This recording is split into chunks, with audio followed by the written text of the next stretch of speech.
자, 오늘 수업과는 40일 수업부터 오늘 수업했던 이 44일 수업까지 총 5개의 강의에 대해서 복습하는 시간입니다. day 40, 데이터베이스 개요부터 시작해보겠습니다. 먼저 이 데이터베이스가 어떤 것인지에 대해서 이야기하는 걸로 우리 강의를 시작했습니다. 네, 세계 추세적으로 데이터 센터가 많아지고 있다. 요 데이터 센터가 많아지고 있는데, 그럼 데이터라는 것이 어떤 것인가? 보면 데이터는 우리가 생활하면서 발생되는 모든 것들이 다 데이터입니다.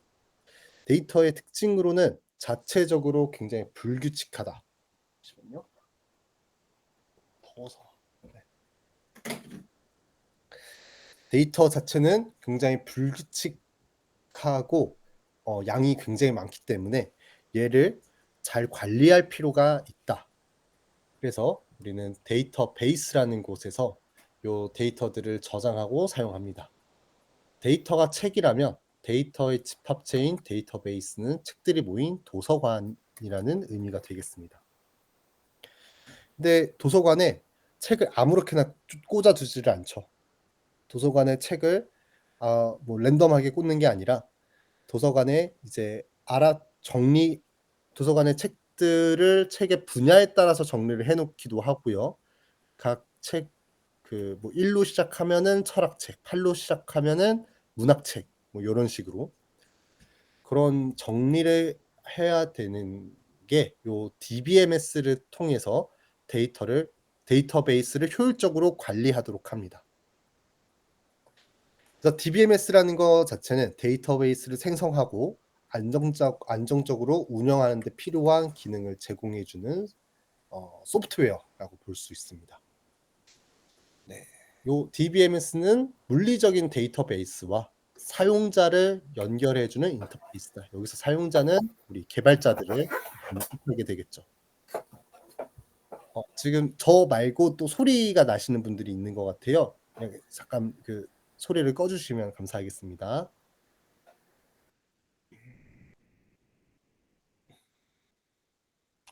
그래서 물리적으로 저장되어 있는 데이터베이스 컴퓨터가 있고, 이를 네트워크로 접근할 수 있도록 하는 것이 DBMS라는 소프트웨어입니다. 우리는 실제 데이터베이스 컴퓨터를 우리 집에 두지 않고도 이 DBMS를 통해 원격에 있는 데이터베이스에 접근할 수가 있습니다. 네. 여기 보시면 예금 데이터베이스에는 예금 계좌 데이터만, 대출 데이터베이스는 대출 계좌 데이터만 저장해 놓고, 요런 데이터베이스를 관리하는 게 DBMS가 되겠다. 다음으로는 DBMS의 종류들을 살펴봤습니다. 네.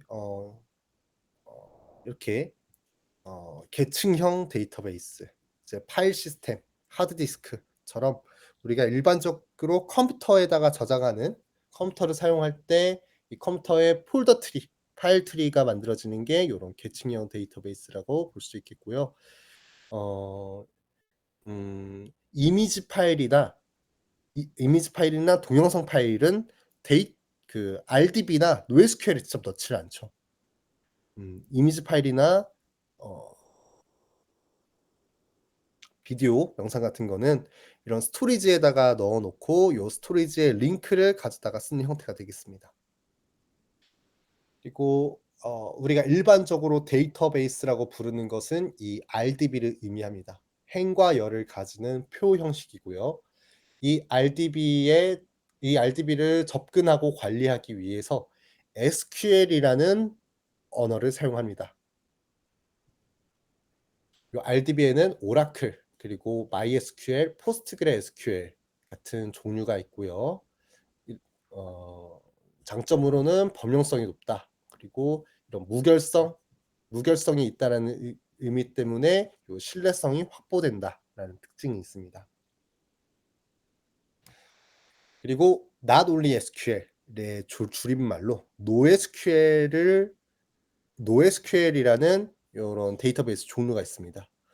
우리가 살펴본 몽고디비는 이제 컬렉션과 도큐먼트, 컬렉션과 문서 구조로 사용되는 데이터베이스 형태고, 우리가 본 몽고디비 외에도 이런 키밸류나 그래프 그리고 컬럼 스토어 같은 형태의 데이터베이스들이 있습니다.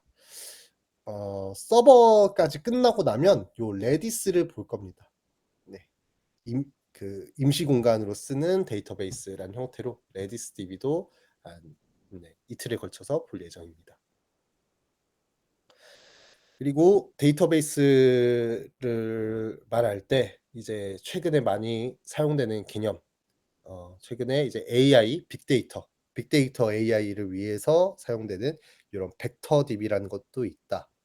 근데 우리 수업에서는 요 RDB와 그리고 NoSQL을 중점적으로 수업을 진행을 했습니다.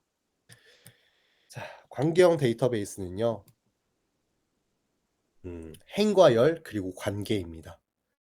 네, 행과 열로 이루어진 요 표가 핵심이고요. 이 표가 다른 표와 어떤 관계를 맺는지 이거를 요 테이블을 통해서 현실 세계의 문제를 모델링이라는 기법으로 해결하는 게 요 데이터베이스가 되겠습니다. 요 데이터베이스는 결국 테이블과 테이블 간의 관계인데요. 회원이 주문을 만들고 이 주문은 배송을 나가고 요런 것들을 이제 데이터베이스로 관리하고 모델링을 만들면 회원이 주문과 관계를 맺고 주문이 배송과 관계를 맺는다라는 요런 형태로 표현할 수가 있겠습니다.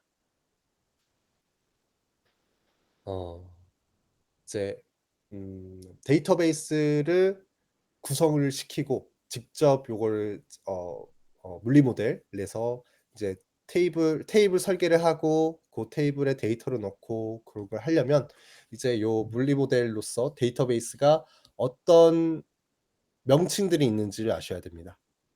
그래서 어 관계형 데이터베이스는 횡과 열로 이루어진 표 형태라고 말씀드렸고요.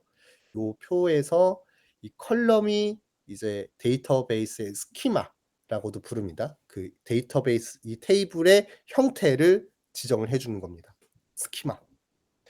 그리고 프라이머리 키와 포린 키라는 특별한 컬럼들이 있습니다. 이 프라이머리 키에 들어오는 요 데이터는 다른 데이터에 대해서 중복되지 않고 유일해서 식별 가능하다는 특징이 있습니다. 그래서 이 데이터를 찾기 위해서 이 프라이머리 키로 찾는 거죠. 자, 요 개념이요. 지금 뭐 NoSQL도 좀 잠깐 섞어서 해 보면요. NoSQL 기준으로 몽고디비 기준으로 테이블이라는 명칭이 곧 컬렉션이라는 명칭이고요. 컬렉션에 들어가는 요 도큐먼트가 요 데이터 한 줄이 되겠습니다. 그렇게 되는 거죠. 네. 테이블이 컬렉션이고 요 데이터 로우가 도큐먼트다. 그리고 각 도큐먼트는 이런 열의 모양들을 가지고 있다. 음. NoSQL에도요. id는 존재합니다. id가 기본 할당되죠. 고것처럼 그 NoSQL에서의 이 도큐먼트의 id가 SQL 관계 RDB에서의 프라이머리 키 역할을 해 주고 있는 거죠. 자, 그리고 포린 키라는 걸 통해서 다른 테이블과 관계를 맺게 할 수 있다. 요 개념도 보셨고요. 다음으로 설계 내용입니다. 데이터베이스 설계를 위해서 이론적으로는 이런 순서로 진행이 됩니다. 개념 모델을 설계하고 그리고 논리 모델, 물리 모델 설계, 그리고 나서 이렇게 물리 모델 설계한 거 가지고 실제 테이블을 정의하는 거. 요거 DDL 요 다음 수업 내용이 있었던 건데 정의하는 언어입니다. 크레이트, 얼터문 그런 걸 통해서 DB 스키마를 정의를 해서 구축을 하는 겁니다.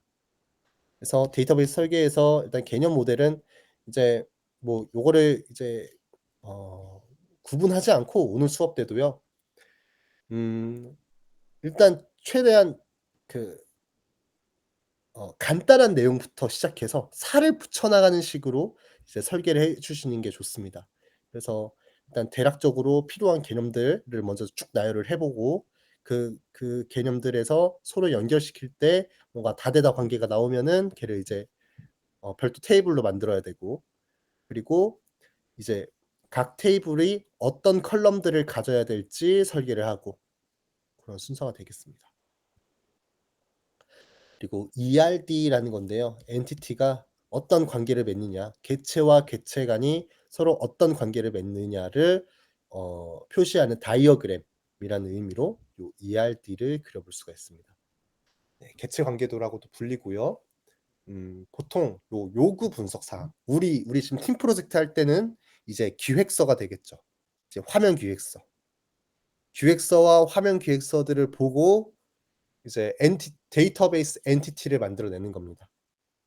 기획서와 화면 기획서를 보고 이 화면, 이 프로덕트에서 이 화면을 만들 때 데이터베이스 어떤 거를 불러와서 여기를 보여줘야겠다라는 식으로 이런 엔티티 구성을 할 수가 있겠습니다.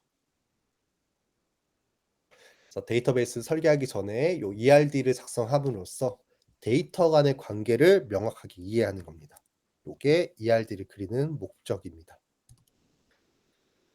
자, ERD를 그리기 위해서 관련한 이제 용어들을 보는 겁니다. 네. 엔티티라는 용어가 있고요. 또 뭐 물리 모델에선 테이블이죠. 테이블을 뜻하는 엔티티라는 용어고, 요 엔티티는 음 눈에 보이는 것뿐만 아니라 다양한 개념들을 엔티티로 표현할 수가 있습니다. 네. 물리적인 형태가 있는 것도 엔티티고요. 그리고 이제 어 모양은 없지만, 실제적인 물체는 없지만 개념적으로 존재하는 것들도 엔티티로 표현할 수 있고, 그리고 뭐 문서나 뭐 거래했던 이력들, 그리고 뭐 코드들, 이런 것들도 엔티티로서 관리할 수가 있겠습니다.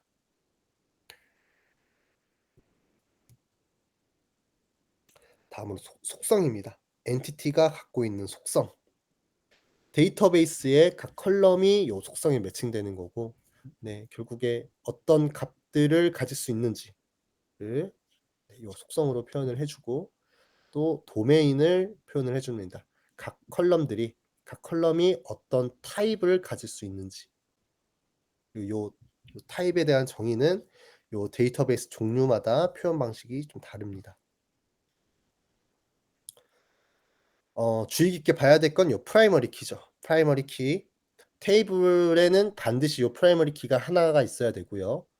그리고 이 프라이머리 키의 특징은 유니크하고 너를 허용하지 않는다라는 특징이 있습니다. 프라이머리 키는 한 테이블에 한 개만 존재할 수 있는데, 이 프라이머리 키가 한 컬럼만 된다는 의미가 아닙니다. 프라이머리 키라는 거는 한 테이블에 한 개만 존재해야 되는데, 요 키를 여러 컬럼을 조합해서 복합 키로 선언할 수도 있습니다. 복합 키를 했을 때도 이 여러 컬럼들이 조합했을 때 유니크해야 된다는 특징이 있습니다. 네. 다음으로 웨르 키고요. 포린 키라고도 부르는 웨르 키입니다. 요 웨르 키는 테이블 사이의 관계를 연결해 주고 데이터 그 결과 데이터의 무결성을 보장해 주는 역할이라고 하는데, 결국에 뭐 요 장바구니가 이런 유저 테이블의 회원 아이디를 포린 키로 사용하고, 뭐 스토어라는 가게 테이블의 이 스토어 테이블의 아이디 값을 이런 스토어 아이디라는 이름의 포린 키로 사용한다.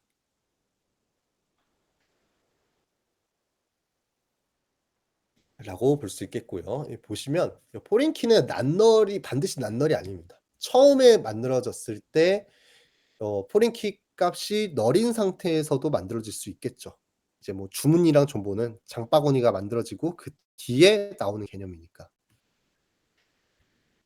네. 그리고 뭐 요 캐스케이드라는 거는 결국 그 유저 아이디 1인 유저 아이디가, 유저에도 프라이머리 키가 유저 테이블에 프라이머리 키가 1인 유저 아이디가 1인 데이터가 있어서 이 장바구니에서 유저 아이디를 1로 사용하고 있으면 요 요 요 유저 테이블의 프라이머리 키인 그 아이디 1을 바꾸는 걸 바로 할 수 없다.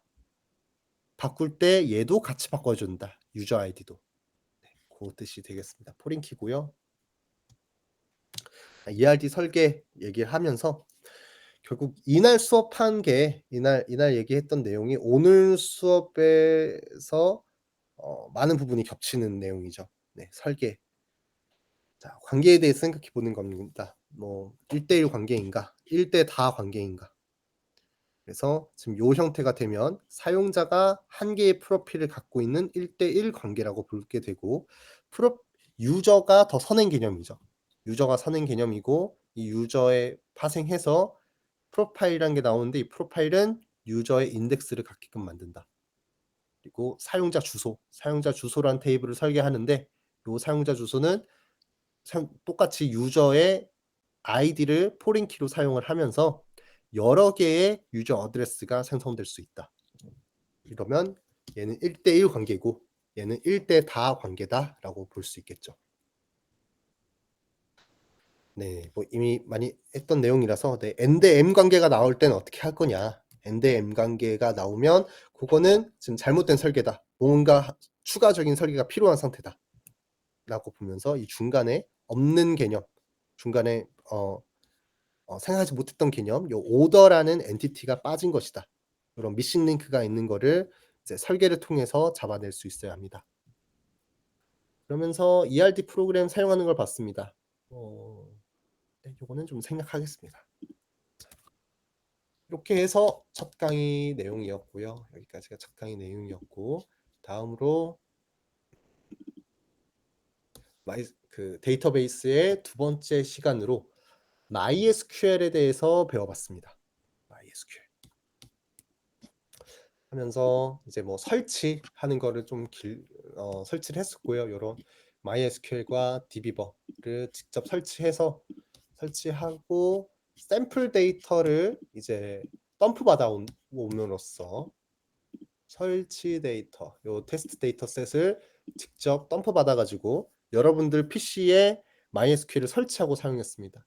요 경험을 한번 해본 게 중요한 게 결국 데이터베이스라는 거는 저는 소프트웨어다. 소프트웨어를 통해서 데이터베이스를 설치하는 거고 우리가 뭐 나중에는 이제 클라우드에 있는 데이터베이스를 많이 쓰실 거예요. 데이터베이스를 직접 구축하기보다는 클라우드가 제공해 주는 데이터베이스를 가져다 쓰는 경우가 많을 텐데 그리고 그 클라우드 안에서 있는 데이터베이스들도 다 요런 형태로 설치하고 사용하는 것들이다.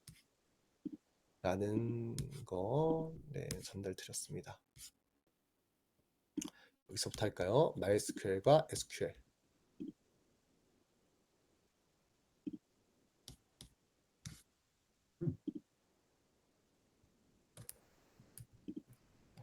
네, MySQL은 이제 대표적인 오픈소스 관계형 데이터베이스입니다. 그리고 이런 RDB의 특징은 다 이 SQL 기반으로 소통을 한다는 거죠. 그리고 그러면서 제가 DB버라는 애도 하나 깔았습니다. MySQL 워크벤치 깔기 싫어가지고 MySQL이 기본 제공해주는 GUI 툴이 있는데 그거 쓰기 싫어서 DB버를 설치했습니다. 예, 뭐 DB버의 가장 큰 특징은 MySQL뿐만 아니라 이런 다양한 데이터베이스들에 대한 커넥션이 가능하다. 특징이 있습니다. 이 관계형 데이터베이스를 관리하기 위해서 사용하는 언어가 요 SQL입니다. Structured Query Language. 네, 구조화된 쿼리 언어다라고 보시면 되겠고요. 네, 뭐요 SQL 직접 사용하는 걸 보면 SQL은 데이터베이스와 상호작용하기 위한 언어다. 그리고 요 SQL 통해서 데이터베이스와 우리 개발자들이 데이터베이스를 만들고 요 안에 데이터를 넣고 수정하고 삭제하고 요런 것들을 요 SQL을 통해서 하게 됩니다.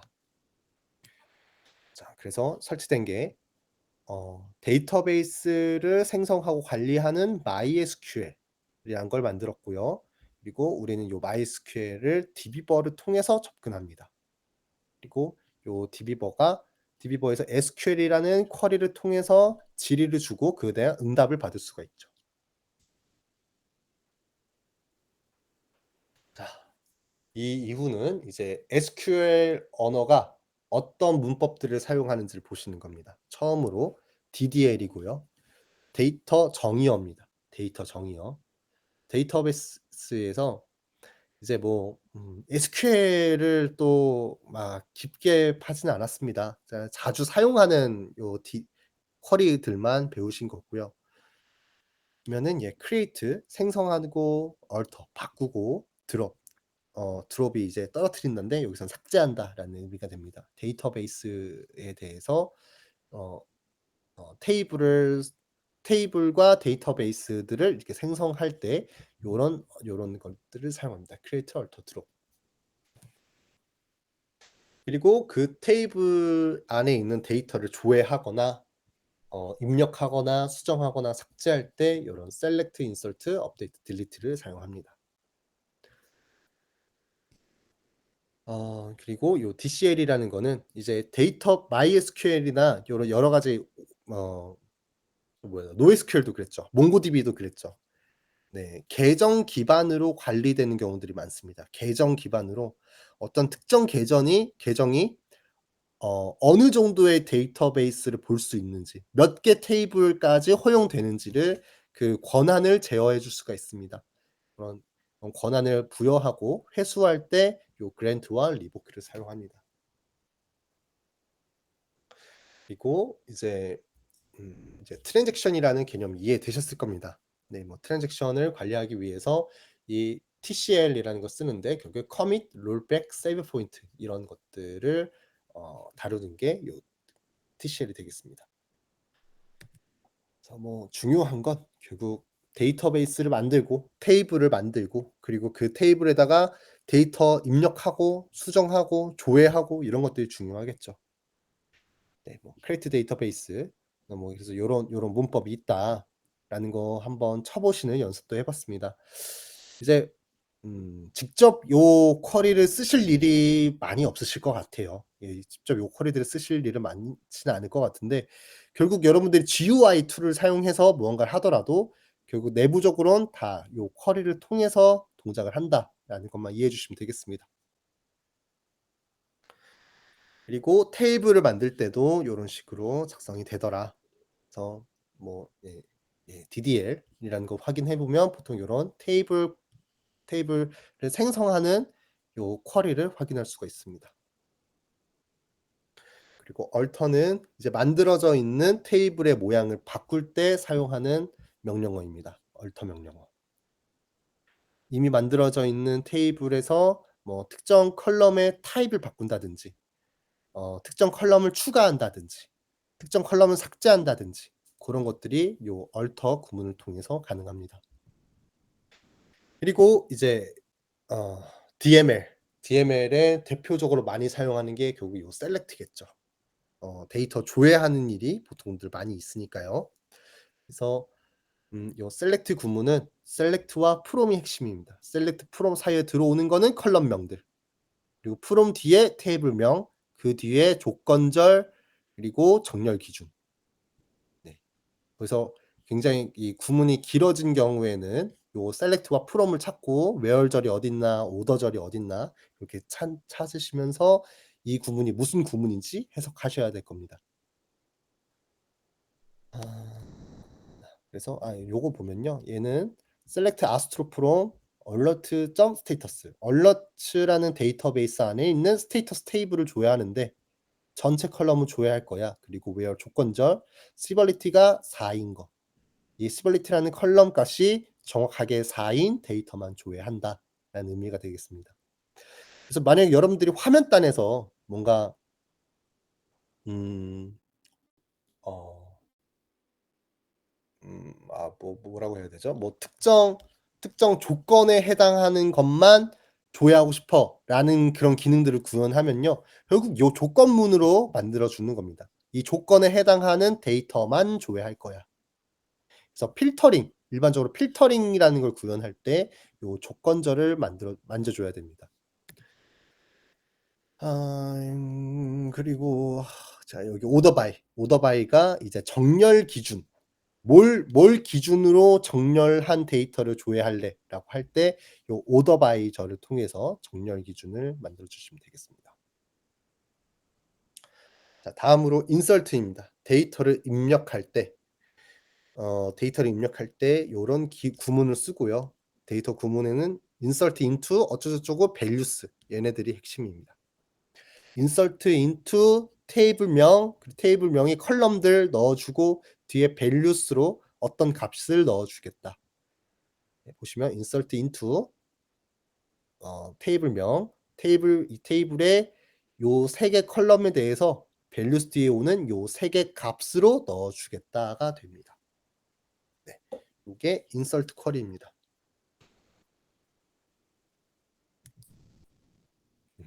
다음으로 업데이트 문입니다. 업데이트 문은 기존 테이블에서 값을 바꿀 때 쓰는 겁니다. 네. 테이블에 있는 값을 바꿀 때 업데이트의 짝꿍이 set이고요. 업데이트 테이블명하고 set 어떤 컬럼을 뭘로 바꾸겠다. 요렇게 표현이 됩니다. 그래서 요 예제 보시면요. 업데이트 스테이터스 테이블을 severity 값을 0으로 바꾸겠다. 근데 조건절 노드가 프레드인 값을 찾아서 라는 구문이 됩니다. 그래서 중요한 게 업데이트 구문에서 중요한 게 이 where절이 포함하는 조건에 해당하는 행만 업데이트하는데 만약에 요 where절 조건이 없이 요 업데이트 구문을 실행하면 전체 데이터에 대해서 수정이 발생합니다. 그래서 주니어 개발자들한테 요 업데이트 문을 뭐 직접 쓰게끔 권한을 부여를 잘 안 하죠. 혹은 치더라도 요 조건절 잘 있는지 충분히 검토하고 치도록 하죠. 업데이트고 그리고 딜리트 구문입니다. 딜리트의 짝꿍은 from입니다. 딜리트 from 테이블명하고 조건절. 이 테이블에서 이 조건에 해당하는 데이터들을 지우겠다라는 구문이 되겠습니다. 자, SQL 작성할 때 뭐 이런저런 규칙들이 있습니다. 네, 뭐 일단 ORM을 사용하게 되면 이런 SQL을 직접 작성할 일이 많지 않을 거고요. 요즘 많은 웬만한 기능들은 다 ORM으로 만들고 이제 통계 같은 거 만들 때 통계 내기에 ORM이 적절하지가 않아서 그런 거 할 때만 SQL 쿼리를 직접 작성하게끔 하는 식으로 개발되는 경우가 많습니다. 일단 저는 그렇게 많이 했고요. 그래서 일단 뭐 요런 거 알아두시면 좋겠는데 네 뭐 이제 뭐 SQL을 뭐 직접 쓰실 일이 있으려나 모르겠습니다. 네. 데이터 궁금할 때야 뭐 이런 거 셀렉트 문, 그나마 요런 셀렉트 문 정도는 이제 직접 데이터베이스에 접근해 가지고 데이터 어떤 거 있는지 조회할 때 이런 거 좀 써 보시면 좋겠고요. 자, 다음으로 테이블 조인입니다. 이제 결국 데이터베이스에 넣었던 데이터들을 어떻게 조회하느냐에 대한 이야기고 여러 테이블로 나누어진 데이터들을 조합해서 조회하고 싶을 때 사용하는 게 요 조인과 서브 쿼리입니다. 자, 이너 조인은 이렇게 연결시키는 거예요. 같은 요 쿼리 한번 보면요. select 컬럼명 from 테이블명 그리고 inner join 테이블명 요 A 테이블과 B 테이블을 결합해서 볼 건데 on을 가지고 뭘 기준으로 결합할 건지를 설명해 준 겁니다. 동호회에 있는 4번이 사원에 있는 4번과 같다. 동호회에 있는 요 4번이 사원에 있는 4번과 같다. 그래서 요거 가지고 inner join을 하면 네. 네. 요런 식으로 나오고요. left outer join이라는 거는 이 왼쪽에 있는 데이터들은 전부 다 나오게 할 거야라는 뜻이 되죠. 그래서 이 오른쪽에 데이터가 없더라도 왼쪽에 데이터가 있으면 널로라도 채워서 이렇게끔 나오게 하는 겁니다. 요게 레프트 아우터 조인이고 레프트 아우터 조인에서 이제 오른쪽 왼쪽만 바뀐 게 라이트 아우터 조인입니다. 그래서 라이트 아우터 조인은 이 오른쪽에 넣어 놓은 요 테이블에다가 그 테이블이 이게 조인되는 값이 없어도 얘 정보는 내가 다 보고 싶어라고 하면 라이트 아우터 조인을 써서 이쪽이 널로 나오게끔 되겠죠. 네. 그래서 뭐 정리해 보면 요런 구분입니다. 보통 네 이너 조인으로 해서 이렇게 만들어 주고 이제 레프트 아우터 조인 하면은 네 이쪽에 있는 데이터는 다 줘야겠다. 누락 없이.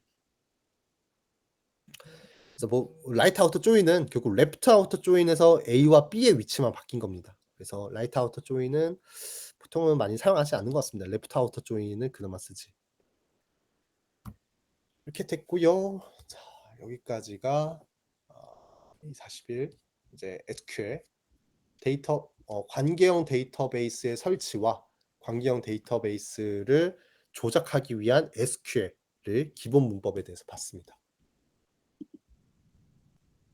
그리고 42 데이 42고 여기는 이제 SQL을 더 복잡한 형태의 SQL들을 보는 시간이었습니다. 더 복잡한 형태의 SQL들.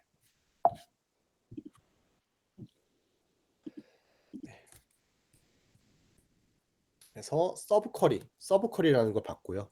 자, 테이블 조인은 두 개의 테이블을 동등한 위치에서 조합해서 보고 싶을 때 쓰는 거고요. 요 서브 쿼리는 이제 뭐 필요에 따라서 다르게 사용됩니다.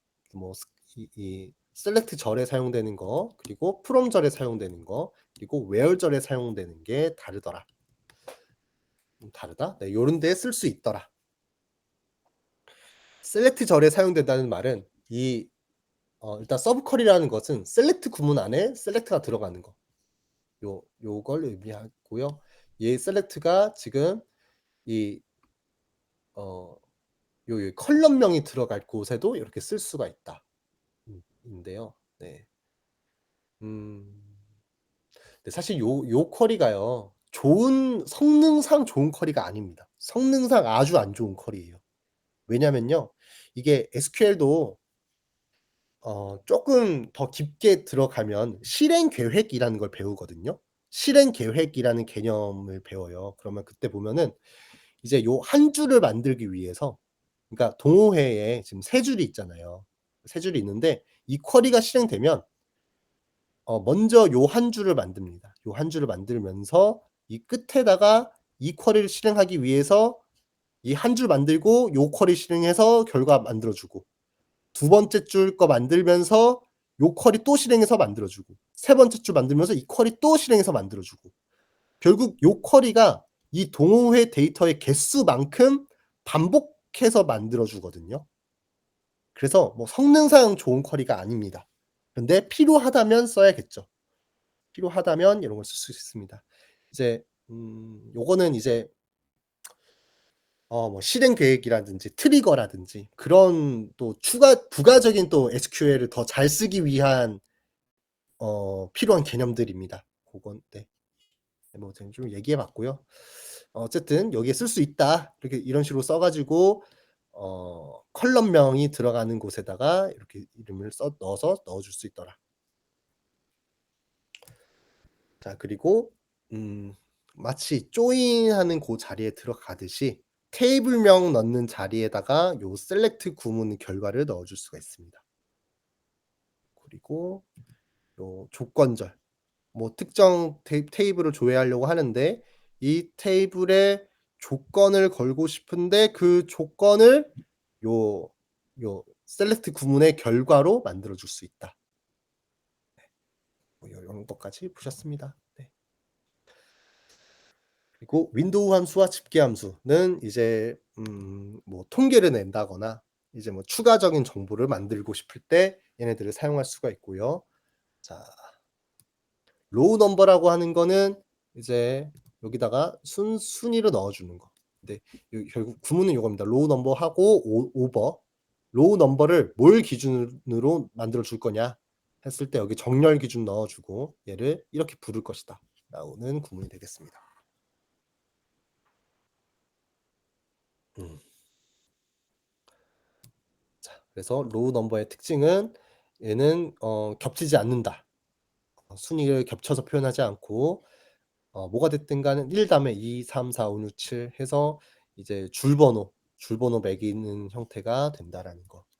고 다음 랭크입니다. 랭크는 얘가 이제 순위 매기는 쿼리고요. 순위를 매길 때 순위 매기는 방식이 1 등, 2 등, 3 등, 4 등, 5 등을 모두 만든다.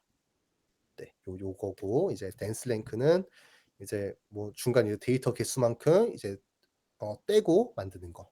네. 요런 거는 이제 필요하실 때 가져다 쓰시면 되겠습니다.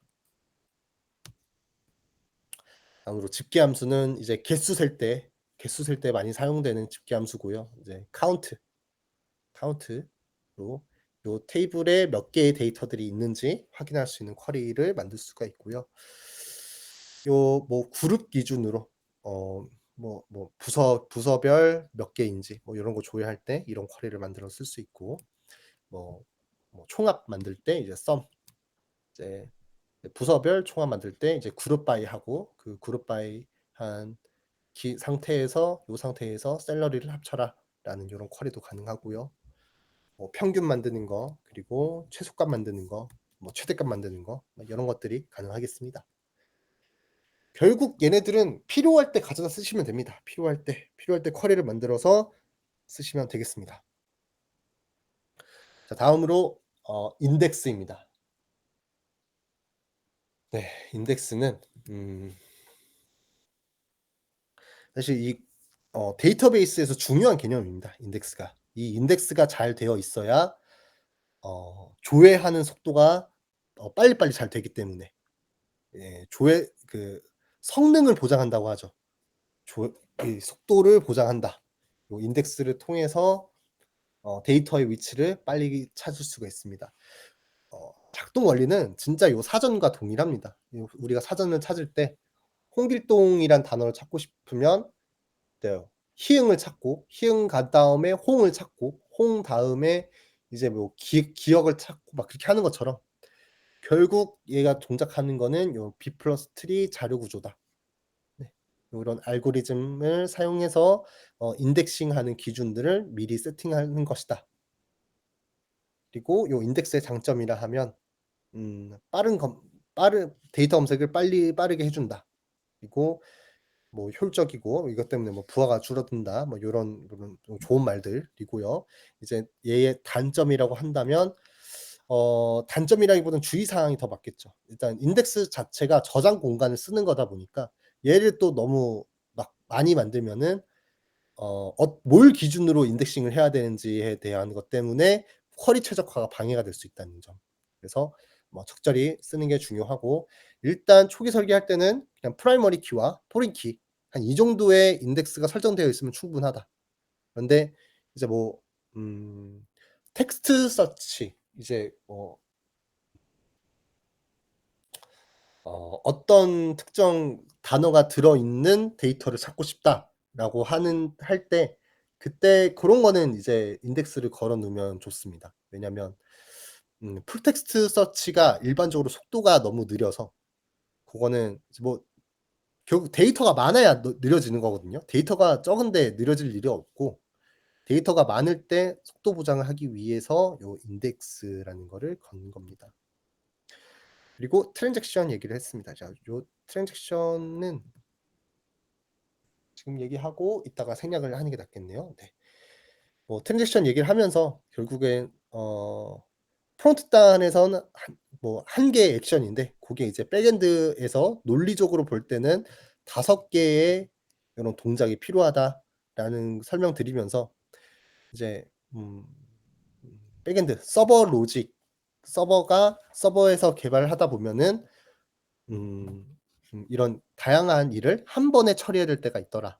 그때 중간에 에러가 나면 데이터베이스가 꼬일 수가 있으니까 데이터베이스가 꼬이지 않도록 모두 실패하거나 모두 성공하는 걸 보장하게끔 하는 게 요 트랜잭션이다. 실패하면 롤백, 성공하면 전부 다 커밋. 네. 네. 여기까지입니다. 아이고 죄송합니다. 자. 여기까지가 트랜잭션에 대한 내용이었고요. 데이 42. 다음으로 데이 43입니다. 데이 43은 이제 NoSQL 얘기를 해봤습니다.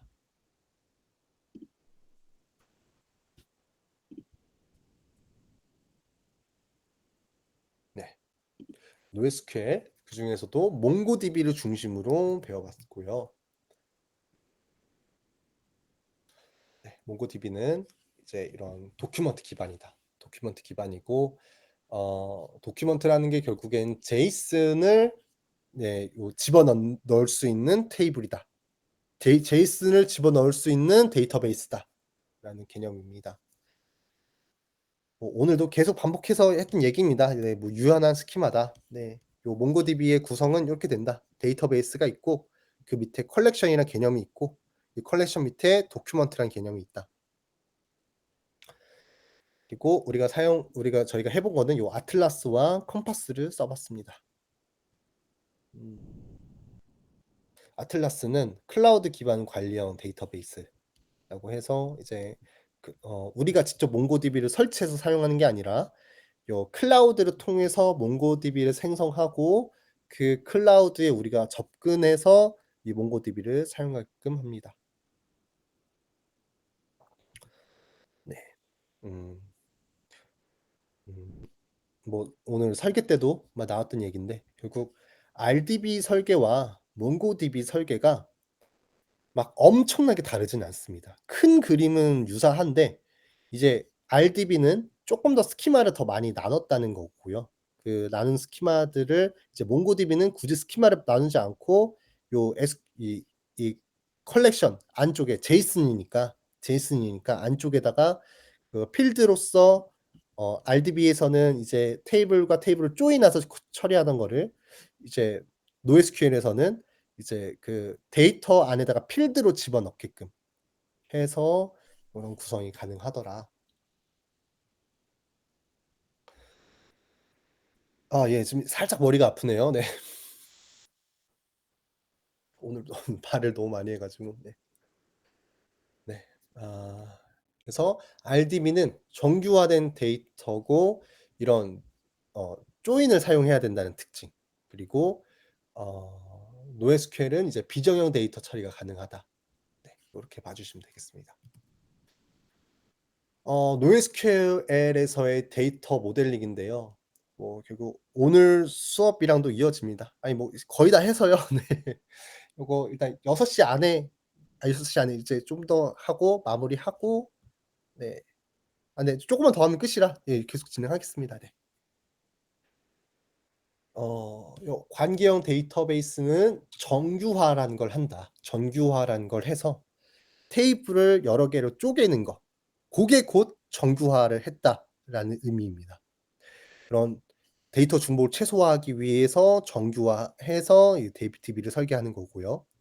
이제 몽고DB 같은 걸 할 때는 의도적으로 정규화하지를 않아서 네 요렇게 안쪽으로 집어넣겠다라는 표현이 되죠. 그래서 이제 뭐 관계형 데이터베이스에서는 이렇게 유저 테이블 따로 어드레스 테이블 따로 구성을 해 놓고 요 어드레스 테이블에다가 유저 아이디를 껴놓고 쓰는 반면에 요 NoSQL에서는 그냥 유저라는 큰 개념 안에 어드레스가 포함되게끔 이런 식으로 설계를 한다. 제가 요거 자체는 제이슨인데 왜 이걸 보고 얘는 RDB고 얘는 NoSQL이다라고 이렇게 말했냐면요. 그냥 예시입니다, 예시. 요 제이슨은 그냥 제이슨이고요. 이제 RDB를 통해서 요 데이터를 조회했을 때 결국에 이렇게 조회가 됩니다. RDB로 조회한 결과 그리고 얘는 NoSQL로 조회한 결과. 네, 이렇게 보실 수가 있겠습니다. 그 몽고DB 환경 설정이라고 하면서 뭐 이런 뭐 아틀라스 만들고 그 여기 뭐 이런 환경들 만들어 주고 만약에 여러분들이 나중에 이제 계속 개발을 하시면서 Node.js 외에 다른 개발 언어를 사용하신다면 이거 가지고 조절해 주시면 돼요. 지금은 우리가 여길 Node.js 기반으로 했다라고 했기 때문에 가이드가 다 자바스크립트 기준으로 가이드를 주는 거거든요. 근데 만약 여기 요거를 Node.js가 아니라 뭐 루비나 파이썬 요런 애들을 선택하셨다면 파이썬의 그 생태계에서 사용할 그 라이브러리를 알려줄 겁니다. 설치할 라이브러리. 고런 식으로 됩니다. 그리고 요런 이 몽고디비 아틀라스라는 거는 결국 클라우드 요 AWS 사나 구글 클라우드 GCP 사나 애저 마이크로소프트 애저 사나 요런 프로바이더 요런 제공자들 기준으로 해서 어디 클라우드를 쓸 거냐 하면서 요렇게 그 지역을 설정해서 만들면 됩니다. 요 지역이요 결국 얘에 따라가는 개념입니다 요거는. 요 리전이라고 하는 건요. AWS 클라우드가 제공해 주는 리전들이 있어요. AWS는 결국에 얘네들이 커다란 여러 그 컴퓨터를 제공해 주는 회사인 거잖아요, 컴퓨팅 자원을. 그래서 실제 얘 컴퓨터들이 있는 위치에 따라서 요 리전들이 나뉩니다. 그래서 서울은 다른 리전들에 비해서 만들어진 지가 얼마 안 됐습니다, 서울 리전은. 그래서 과거에는 도쿄 리전을 많이 썼었죠. 도쿄 리전을 많이 썼었는데 서울 리전이 만들어지면서 이제 한국에서는 요 서울 리전을 쓰면 됩니다. 네. 결국 요 거리에 따라서 이게 가장 빠르기 때문에 가까이 있는 리전을 쓰는 게 맞습니다. 가까이 있다는 게 내 서비스를 이용할 사람들이 가까이 있는 리전을 쓰는 게 맞다라는 얘기예요. 내 서비스를 사용하는 사람이 미국에 있는데 서버를 뭐 중국에다가 두면 그 미국에 있는 사람들이 서버 요청할 때마다 이게 바다 건너서 요청 왔다가 그거를 또 리턴 주고 이렇게 되겠죠. 그러니까 내 있는 그 사용자들이 하는 곳에 따라서 이걸 위치시키면 되겠다입니다. 자. 근데 잠시만요. 요 얘기하다 보니까 내 사용자들은 미국에 있어요. 내 사용자들은 미국에 있는데 서버는 한국에 두고 DB는 미국에 두고 요러면 안 되겠죠. 순서가 그거잖아요. 사용자가 서버한테 요청을 보내고 그러면 서버가 DB한테 요청을 보내서 데이터를 가져오는 거니까.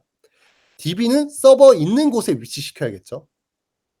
그러니까 미국에 있는 사용자들이 타깃이라면 서버도 미국에 둬야겠죠. 서버는 한국에 두고 데이터베이스만 미국에 두고 이러면 안 되겠죠. 지금 그 얘기한 거예요. 컴퓨터 이 리전이라는 것이 결국에는 컴퓨터의 위치다. 그래서 서버 컴퓨터도 그 사용자들이 있는 위치에 두고 데이터베이스도 사용자들이 있는 위치에 두면 그렇게 해야 속도가 가장 빨리 되겠죠. 네. 혹시나 해서 한번 더 얘기해 봤습니다. 네. 이렇게 해서 뭐 계정 설정하는 거고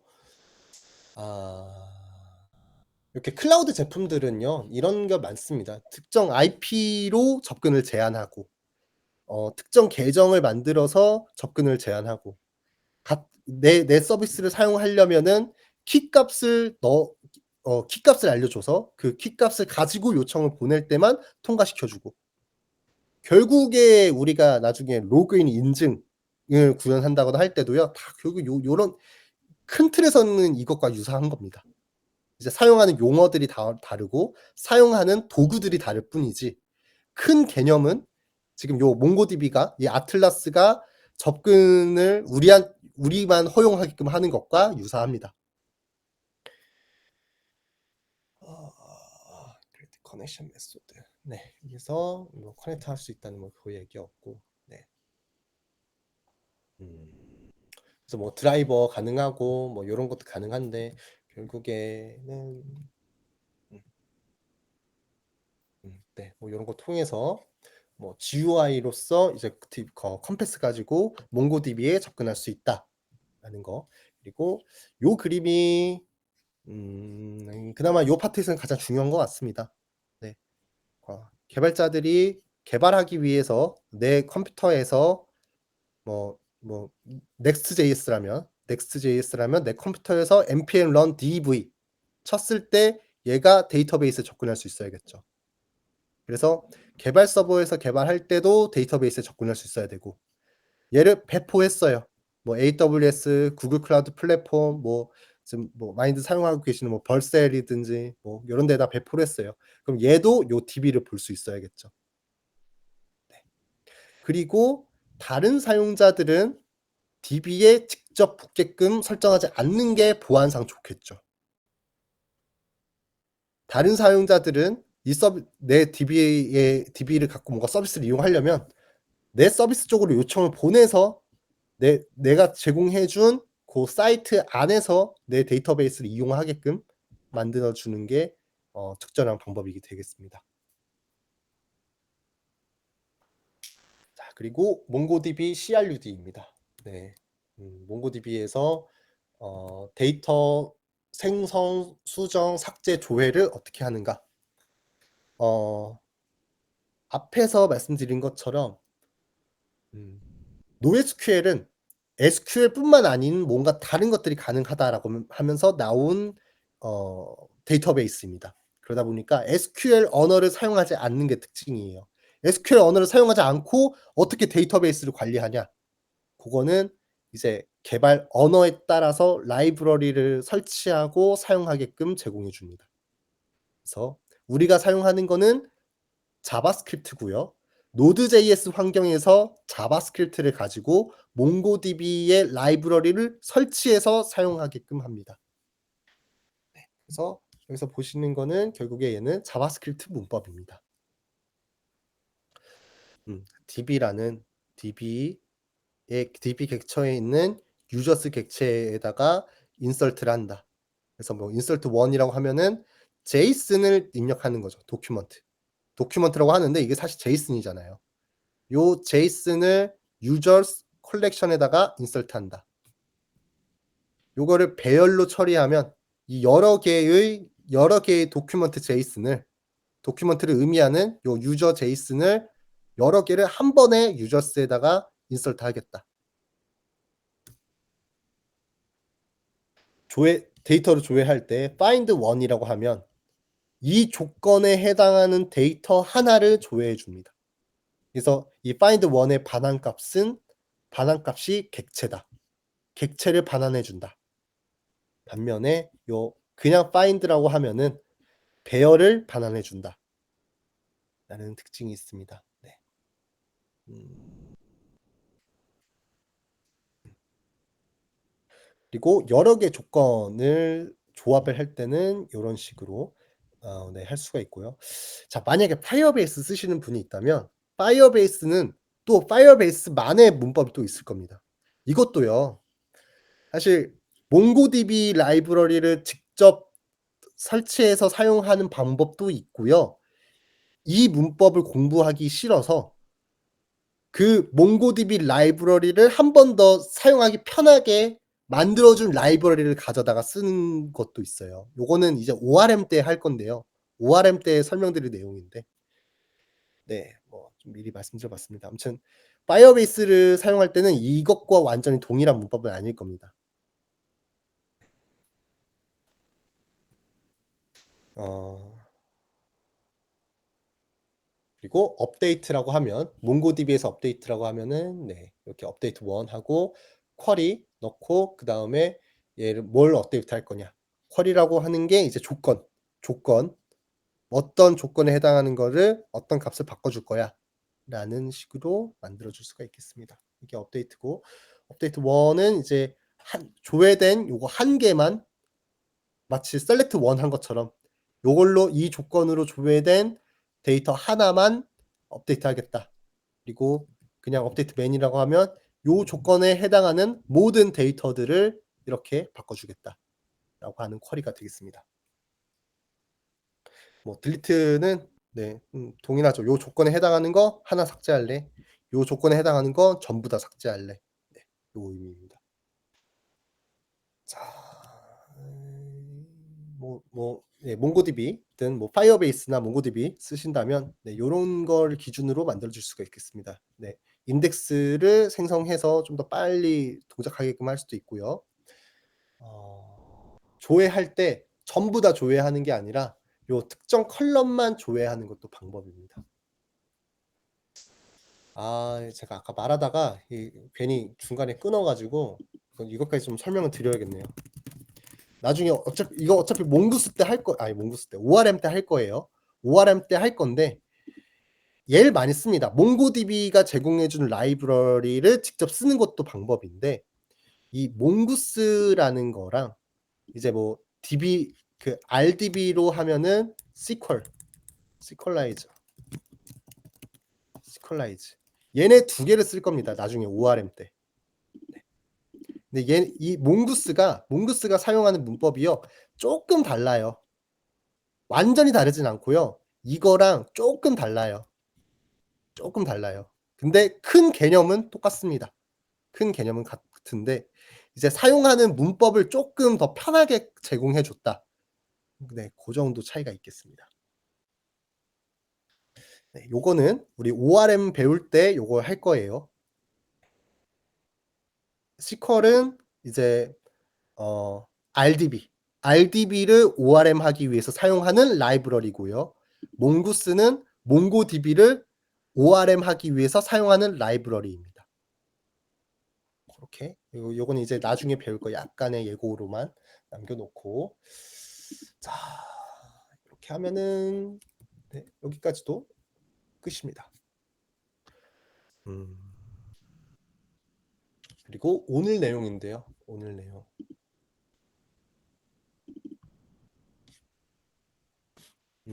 오늘 내용은 좀 간략하게 하겠습니다. 네. 그리고 테이블 DB 설계할 때 어떻게 DB 설계할 거냐라는 그런 얘기고 그 DB 설계할 때 먼저 유의해야 될 게 내가 지금 어떤 데이터베이스를 가지고 설계할 거냐. 근데 상황마다 다 다르고요. 자, RDB를 선택하든 NoSQL을 선택하든 다 만들 수 있습니다. 뭘 선택하더라도 만들 수는 있어요. NoSQL을 선택했다고 해서 그 프로덕트 못 만드는 거 아니고요. 자, 대부분의 그 대부분의 국내에 서비스하는 회사들은 요 RDB를 쓸 겁니다. 대부분 다 RDB를 써요. 그런데 이제 뭔가 정형화되어 있지 않은 데이터들을 다루는 거. 그러니까요. 그러니까 MSA라는 개념이 있거든요. MSA랑 그 모놀로틱이라는 개념이 있어요. 이 두 개가 굉장히 상반된 개념인데 우리는 지금 한 개 프로젝트에서 모든 기능을 다 만들 겁니다. 요 한 개 프로젝트에서 그 데이터 조회하는 기능도 만들고 사람 유저들이 어디 들어와 가지고 어디 보는 기능도 만들고 결제하는 기능도 만들고 사용자 로그인 시키는 기능도 만들고 다 만들 거예요. 고 방식이 일반적으로 모놀리틱이라고 부르는 방식입니다. 한 개의 큰 덩어리로 프로젝트를 개발하는 거예요. 한 개의 큰 덩어리로 프로젝트를 개발하니까 이 상태에서는요. 데이터베이스가 한 개인 게 적합해요. 왜냐면 이 프로젝트가 전반적으로 사용하는 그 큰 구조를 다 하나로 잡아 놓고 한다는 거거든요. 우리가 일반적으로 지금 작은 규모의 그 서비스를 만들 때는 다 요 모놀리틱으로 만드실 거예요. 근데 그렇다고 지금 큰 규모는 모놀리틱으로 안 하냐? 그것도 아닙니다. 큰 규모의 프로젝트인데도 모놀리틱으로 만들어진 프로젝트들이 굉장히 많습니다.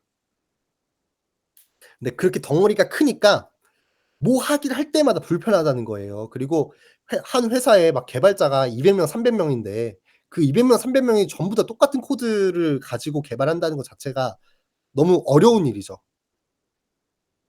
그래서 기능별로 쪼개서 개발하자라가 MSA입니다. 마이크로 서비스 아키텍처? 이거였나? 네. 마이크로 서비스 아키텍처. 그래서 MSA까지 고려하는 요런 프로젝트라면 이미 규모가 굉장히 상당한 규모라고 봐도 무관할 것 같아요. 그래서 제가 왜 결국 이 얘기를 했냐면요. 뭐야 어디 갔어? 이런 거 선택할 때 일반적으로 NoSQL을 선택하는 거는 이 기능 만들 때 유리하다면 얘를 선택을 하는 거예요. 예, 네, 이거는요, 결국에는 개발 언어 선택하는 것도 그렇습니다. 전체 프로젝트를 한 개 개발 언어로 만드는 게 아니라 내가 만들려고 하는 기능에 유리한 개발 언어 프레임워크를 선택해서 개발할 수가 있어요. 그게 이제 마이크로 서비스 아키텍처가 선택하는 방식입니다. 근데 모놀리식으로 해도요, 서비스는 굴러갑니다. 오히려 잘 굴러가요. 네. 요거는 쪼끔 더 큰 틀에서의 좀 다른 설계에 대한 이야기를 드린 겁니다. 요 데이터베이스 설계에서는 음 일반적으로 우리는 한 개의 모놀리틱한 모든 걸 다 처리 가능한 서비스를 만든다라는 가정하에서, 그런 가정하에서 RDB냐 NoSQL이냐 선택할 때 정석은 RDB가 맞습니다. 정석은 RDB가 맞는데 RDB는 생각해야 될 게 많아요. 데이터 무결성도 생각해야 되고, 요거 포린 키 만들어 주는 것도 생각해야 되고, 나중에 데이터베이스 나중에 요 컬럼 구조를 바꿀 때 마이그레이션도 또 생각해야 되고, 생각해야 될 게 많습니다. 왜냐면 강제성이 있으니까. 요 DB 자체가 강제성이 있으니까 RDB로 설계할 때는 그런 막 여러 가지 것들을 미리 생각하고, 미리 발생할 문제점들을 미리 생각해서 테이블에 반영시켜 놔야 돼요. 그게 유리합니다. 근데 NoSQL은 그러니까 몽고DB로 설계하면요, 데이터베이스 안에 테이블 구조가 바뀌었어요. 테이블 구조가 바뀌었어도 애초에 얘는 표 기준이 아니기 때문에 오류가 안 납니다. 네. 요 오류 안 난다는 게 장점일지 단점일지는 음 개발하는 조직에 따라서 기준이 다르겠지만요. 네, 그렇습니다. 네. RDB는 그래서 큰 차이로는 이제 RDB는 스키마를 먼저 만들어 놓고 설계를 한다는 거. 그리고 NoSQL은 스키마를 설계를 하지는 않습니다. 근데 또 NoSQL이라고 해서 스키마를 또 아예 설계 안 하는 건 아니에요. 서버 단에선 해야 됩니다. 왜냐하면 아무 데이터만 넣으면은 그거 어떻게 운영을 하겠어요. 네. 음. 때문에 RDB는 쪼끔 더 빡빡하게 스키마를 만드는 거고, NoSQL은 스키마를 이제 몽고DB 단에서의 스키마를 짜는 건 없지만 이제 서버 코드 단에서 요 스키마를 짜면서 개발을 해야 될 것이다 라는 얘기입니다. 자, 그래서 어쩔 수 없이 처음 개발 속도는 얘가 압도적으로 빠를 수밖에 없어요. 처음 개발 속도는 얘가 압도적으로 빠릅니다. 그냥 아무 값이나 다 넣으면 돌아가니까요. 그런 차이가 있습니다. 자, 그런데도 RDB를 많이 사용하는 이유는 관계형 데이터베이스가 가지고 있는 그런 강제성, 그리고 그 데이터가 항상 올바르게 유지되고 있다라는 그 특징, 고것 때문에 RDB를 사용하는 거고, 그 데이터가 항상 올바르게 유지되고 있다라는 의미가 결국 요 무결성이란 뜻이거든요. 요 무결성을 보장하기 위해서 요런 정규화 기법을 사용할 수가 있겠다. 정규화라는 거는 별거 아니고, 결국 요 네임을 여기다가 굳이 또 쓰지 않는다. 또 쓰지 않아도 된다면 테이블 나눠서 설계한다. 그리고 또 얘도 또 NoSQL의 특징으로 임베딩이라고 표현해 드렸는데, SQL이라고 해서 임베딩 기법을 안 쓰는 것도 아니다. CT 같은 거, 어드레스에 있는 CT인데 요 값이 나중에 바뀌면 이 오더 값의 요 어드레스에 있는 CT가 바뀔 때마다 요 오더가 그럼 어디로 배송을 보내야 되는지 요 값이 바뀔 수 있기 때문에, 네. 결국 중요한 건 구현할 때 코드를 구현할 때 요 데이터들의 생성 시점과 요 데이터들이 관계 맺는 것들이 어떻게 관계를 맺게끔 하느냐에 따라서 이런 참조를 쓸 거냐 임베딩을 쓸 거냐를 결정해 주는 겁니다. 요건요 근데 제가 아무리 설명을 해도요. 직접 하면서 오류를 마주치고 '설계가 뭔가 이상하다.'라는 걸 마주치고 고렇게 하시는 게 가장 빠르실 겁니다. 네. 저는 일단 뭐 최대한 드리고 말씀 다 드린 거고. 자 그러면서 NoSQL도 요런 형태로 그 트랜잭션이 가능하다라는 설명드렸고 그러면서 뭐 또 엔티티 설계 뭐 예시했는데요. 네. 음. 저건 진짜 설계 예시라서 네. 여기까지 하면은 일단 다 된 것 같습니다. 일단 새싹반 복습은 끝났고요. 혹시 질문 있으시면 질문에 답변 드리겠습니다. 데이터베이스가 이거는 앞서서 배우셨던 뭐가 자바스크립트나 HTML 이런 애들은 바로 눈에 보이잖아요. 근데 데이터베이스나 이런 서버 코드들 이런 건 바로 눈으로 보면서 개발하는 게 아니거든요. 그래서 요게 쪼끔 배우실 때 '쪼끔 난해하다.'라고 느끼실 수도 있습니다. 근데 어 결국에 필요한 것들이죠. 데이터를 보 보관하기 위해서. 커서로 만든 서비스를 데이터베이스에 연결시키는 것도 나중에 배우나요? 어 예. 예. 할 겁니다. 네. 그거를 이제 다음 주 월요일에 하게 될 겁니다. ORM을 하면서. 그리고 그 커서로 만든 서비스라는 게 만약에 리액트예요. 리액트는 DB 연결을 안 합니다. 리액트 클라이언트 코드만 있을 때는요. 데이터베이스에 연결하는 행위를 하면 안 돼요. 그거는 적절치 않은 방법입니다. 네. 데이터베이스에 연결할 때는 항상 서버 코드만 연결해야 됩니다.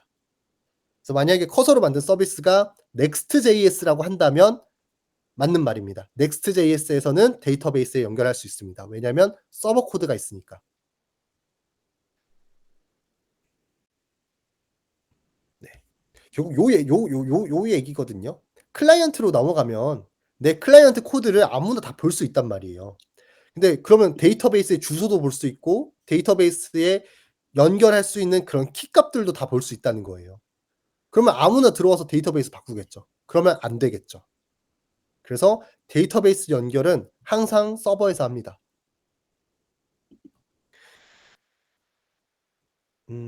데이터베이스 여러 프로그램들 중 선택할 때 어떤 것을 제일 중요하게 생각하고 선택하시나요? 프로젝트에 잘 맞는 것 이외의 선택지요. 언어를 새롭게 배울 필요 없는 순위라든가 가격 면이라든가. 아무래도 저는 가격이 최우선인 것 같습니다. 비용이 최우선입니다. 뭐 나중에 배우긴 할 텐데요. 이런 AWS나 구글 클라우드에서 RDB라는 거를 할당받고 쓰려면은 돈을 내고 써야 됩니다. RDB는 내가 아무 짓도 안 해도요. 내가 아무 짓도 안 했어도 한 달에 정해진 돈을 내야 됩니다. 왜냐하면 데이터베이스가 설치되어 있는 그 컴퓨터는 항상 켜져 있어야 되기 때문에 365일 24 시간 내내 항상 켜져 있어야겠죠. 데이터베이스를 보관하고 있는 컴퓨터니까. 그리고 일반적으로 데이터베이스를 보관하고 있는 서버는요. 그 컴퓨터 데이터베이스를 보관하고 있는 컴퓨터는 성능을 좀 좋게 설정하는 게 일반적입니다. 그러다 보니 비싸요. 그래서 저는 제 개인적으로는요. 어 성능이 보장돼야 되고 어느 정도 프로젝트 규모가 있고 돈을 받을 게 정해져 있는 프로젝트면 RDB를 사용합니다. 돈을 받을 프로젝트고 이제 뭐 이미 기획도 이미 다 되어 있고 수익화에 대한 뭐 얘기도 이미 다 되어 있고 '나는 그냥 만들기만 하면 돼.'라고 한다면 그러니까 이건 내 서비스 중에서도 이제 음 약간 외주 같은 느낌이 되겠죠. 네 성능이 보장되는 외주를 해야 된다고 하면은 RDB로 하고 '그냥 일단 만들어 보는 거다.'라고 하면은 얘로 합니다. 왜냐하면 아틀라스가 돈이 안 들잖아요. 근데 돈이 안 드는데 성능도 잘 보장이 안 됩니다. 속도가 안 나와요. 속도가 안 나오는데 일단 뭐 돌아는 가잖아요. 요거 저번에 말씀드렸다시피 얘가 지금 뒷단에 몽고DB 쓰고 있는 거거든요. 아틀라스. 그럼 속도가 안 나와요. 속도가 보장이 안 됩니다. 근데 어쨌든 쓸 수는 있잖아요. 네. 이렇게 돈 안 들이고 쓸 수 있으니까 이럴 때는 저는 몽고DB를 쓰고 돈 써야 할 때는 뭐 RDB를 쓰고 그렇게 합니다. 민주님 그거 좋은 방법입니다. 애초에 클라우드 민주님이 말씀하신 게 뭐냐면요. 클라우드라고 저거는 이제 클라우드와 온프레미스라는 개념이거든요. 민주님은 온프레미스 궁금하신 분들은 요걸 좀 더 찾아보세요. 민주님이 말씀하신 거는 내 컴퓨터, 우리 집에다가 서버 세팅을 하겠다는 말씀이세요. 우리 집에 있는 컴퓨터에다가 온프레미스 방식으로 우리 집 컴퓨터에다가 서버랑 DB 설치해 놓고 쓰겠다는 거예요. 너무 좋은 방법입니다. 그렇게 하셔도 돼요. 네. 근데 그거 세팅하는 게 부담스러우신 분들이 선택하는 게 요 클라우드가 되겠습니다. 혹은 클라우드가 제공해 주는 강한 기능, 강력한 기능, 좋은 게 많아요. 뭐 어떤 거냐면요. 이건 나중에 클라우드 수업 때 하긴 할 건데 얘가 그냥 서버 관리하는 직원이 없어도 알아서 얘가 잘 관리를 해 준다. 요렇게 이해를 해 주시면 될 것 같아요. 서버 관리하는 직원을 한 명 두고 써야 되는 뭐 그런 일들이 있는데 그런 일들조차 클라우드사가 제공해 주는 제품을 사용하면 알아서 이 인프라 개발자들이 해야 될 일들을 얘네들이 대신 해 주더라. 네. 좀 고런 차이입니다. 민주님 말씀하신 방법 굉장히 좋은 방법입니다. 그래서 우리 집에 컴퓨터 있고 우리 집 컴퓨터 24시간 365 24시간 내내 켜 놓을 거고 한 번도 끄지 않을 거라면 고렇게 사용하셔도 좋겠습니다. 네. 좋습니다. 아마 지금 앞으로 나올 질문 내용들이 이후 수업에서 풀어야 될 내용들도 있는 것 같아요. 네. 그래서 오늘 새싹반 한 요 정도에서 마무리해도 되지 않을까 싶습니다. 감사합니다. 네. 고생하셨습니다. 예. 과제 한번 해 주시고요. 저도 좀 오늘 좀 말을 좀 많이 했더니 좀 머리가 아파서 감사합니다. 감사합니다. 내일 뵙겠습니다. 예.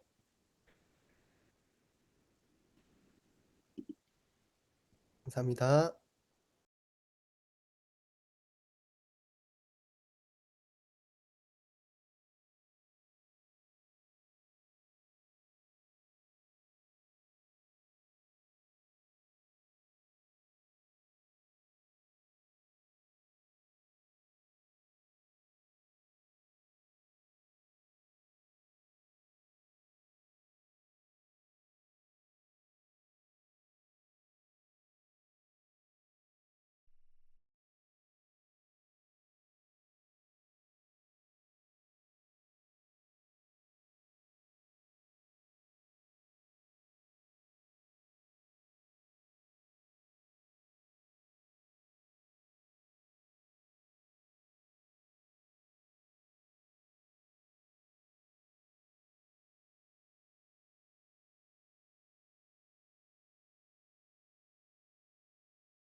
호처님 편집이 안 되시나요, 혹시?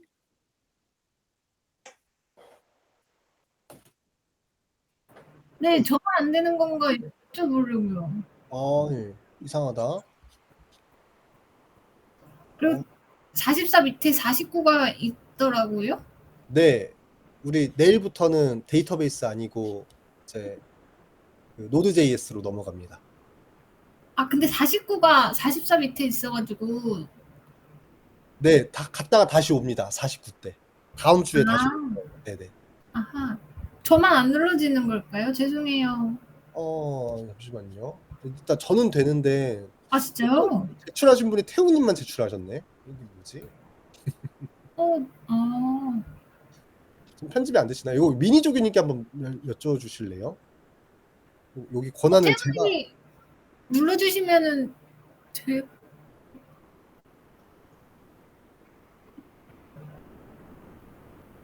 미니 확인하고 네. 네네네네. 조교님께 한번 확인해 주셔야 될 것 같아요. 요 권한을 제가 설정하는 게 아니어서. 아, 강사님이 해주신 줄 알았어요. 죄송해요. 네. 예예예. 제가 아니어서 요거 미니 조교님께 한번 확인 부탁드릴게요. 강사님 계속 아프신 거예요? 저요? 근데 뭐 어쩔 수 있나요? 지금 계속 해야죠. 아니 계속 컨디션이 회복이 안 되네요. 예. 나아진 것 같다고 하더라도 또 내일 또 그러고 지금 계속 그러고 있습니다. 주말에 안 쉬세요? 아 예. 쉬어야죠. 네. 아, 그래서 주말에도 못 쉬어가지고 그러시구나. 아 네. 아, 음음. 네. 푹 감사합니다. 쉬세요. 예예. 감사합니다. 바로 쉬세요. 예예. 감사합니다. 예 감사합니다.